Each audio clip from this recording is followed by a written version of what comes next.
Você sabe o que é fibrose cística? Para a gente entender mais sobre essa doença, aliás, estamos no Setembro Roxo e vamos falar como diagnosticar, como tratar. Nós recebemos aqui no estúdio o pneumologista pediátrico, o Dr. Jorge Alberto Razin. Dr. Jorge, muito obrigada por ter vindo, uma excelente tarde.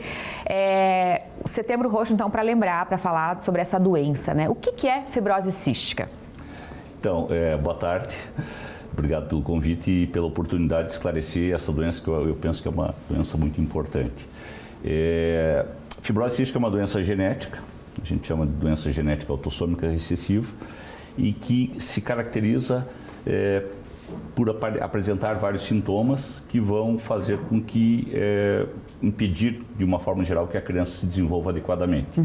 Quais seriam esses sintomas? Então, aquelas crianças ou até adultos com tosse crônica, pneumonias de repetição, eu posso ter diarreia crônica, dificuldade no desenvolvimento pônero-estatural e uma das características principais é o suor salgado, que ela é conhecida como doença do suor salgado.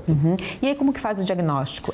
Tá mais fácil de fazer hoje? É difícil ainda? Como é que tá? Há mais ou menos uns 20 anos foi instituído na rotina do teste do pezinho a dosagem da tripsina imunorreativa, que é um exame que tem uma alta sensibilidade, embora não seja tão específica, que quando dá alterado, essas crianças já partem para uma investigação com outros exames um pouco mais sofisticados, que seria o exame de suor e, eventualmente, uma investigação genética do gene causador da fibrose cística. Então, na maioria dos casos, já pega logo de nascimento? Na grande maioria, sim, mas numa criança que eventualmente tenha sintomas, mesmo que o teste do pezinho esteja normal e eventualmente precisa ser investigado. Se ela tiver sintomas compatíveis, mesmo com o teste do pezinho normal, isso não exclui totalmente a doença. E os sintomas são aqueles que o senhor falou no começo ali? Exatamente. O suor salgado é o principal, assim? É o principal, junto com esses outros sintomas. Sim. Só suor salgado, sem tosse crônica, sem retardo, sem dificuldade no desenvolvimento pônero-estatural, não representa absolutamente. E os pediatras estão preparados para diagnosticar? Tem sido difícil? Tem que passar por vários especialistas? Como que tem sido? Não, hoje não tá mais tão difícil. De uma forma geral, toda a formação pediátrica já se sabe que um teste do pezinho alterado eventualmente vai precisar fazer. Qual é a rotina? Fez um teste do pezinho que deu alterado a tripsina imunorreativa, esse teste vai ser repetido. Se ele continuar alterado, ele precisa passar por uma triagem com o exame de suor.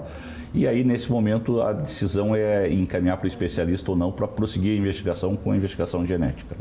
E aí, como é que procede, né? Deu positivo. Eu estava até conversando com o Dr. Jorge aqui no intervalo, que há 25 anos, a primeira reportagem, lá no começo da minha profissão, eu fiz uma reportagem com uma família que tinha 2 filhos com fibrose cística. E naquela época, o quadro era muito aterrorizante, digamos assim.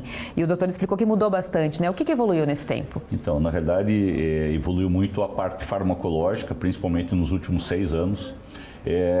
Então, o tripé do tratamento basicamente aquelas crianças que são diagnosticadas, ela vai fazer fisioterapia, vai ter uma melhora nutricional e vai usar medicações.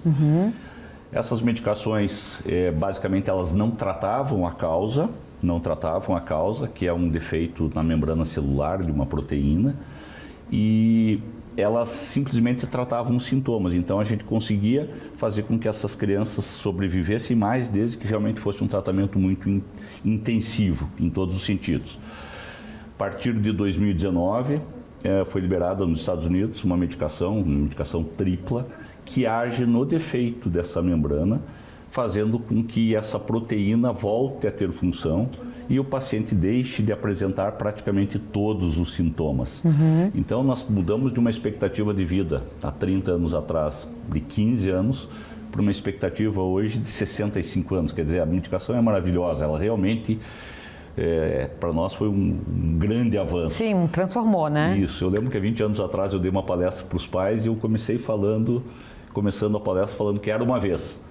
E eu terminei a palestra falando que eu gostaria de chegar um dia e para poder dizer era uma vez fibrose cística. Então hoje ela se tornou uma doença crônica perfeitamente controlável. E a grande batalha hoje é que essa medicação, que está liberada a partir dos 6 anos no SUS, seja liberada a partir dos 2 anos, que já é liberada e aprovada nos Estados Unidos, Europa, Austrália e Canadá. Ela é de fácil acesso no SUS? Hoje sim, há 2 anos, quando com todas as evidências científicas que surgiram, ela foi aprovada e passou a ser liberada pelo SUS, desde que o paciente tenha uma mutação chamada Delta F508, que é a responsável pela grande maioria dos casos. Então, aí a vida é praticamente, com essa medicação e todos os tratamentos hoje, uma vida praticamente normal? Praticamente normal. Eu acho que essa é a grande notícia. Já tem teste genético para pré-definir ou também não vai adiantar de nada? Porque, como eu te falei, né, aquela vez eu vi os 2 irmãos. É comum acontecer isso nas famílias ainda, de ter vários filhos?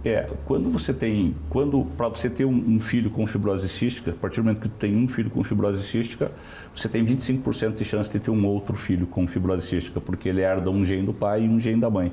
Quando esses 2 genes que são defeituosos se unem, eu vou ter um paciente com fibrose cística. No Setembro Roxo, agora que nós estamos, qual que é a mensagem para a gente deixar no final da nossa entrevista? Esperança, que as coisas estão caminhando cada vez melhor. Que legal, né? Poder realizar esse teu sonho, né? De 20 anos e falar sobre isso hoje. Com certeza. Doutor Jorge, muito obrigada por ter vindo. Sempre que tiver novidades, volte aqui com a gente no Ver Mais. Eu que agradeço a oportunidade. Obrigado. Até a próxima.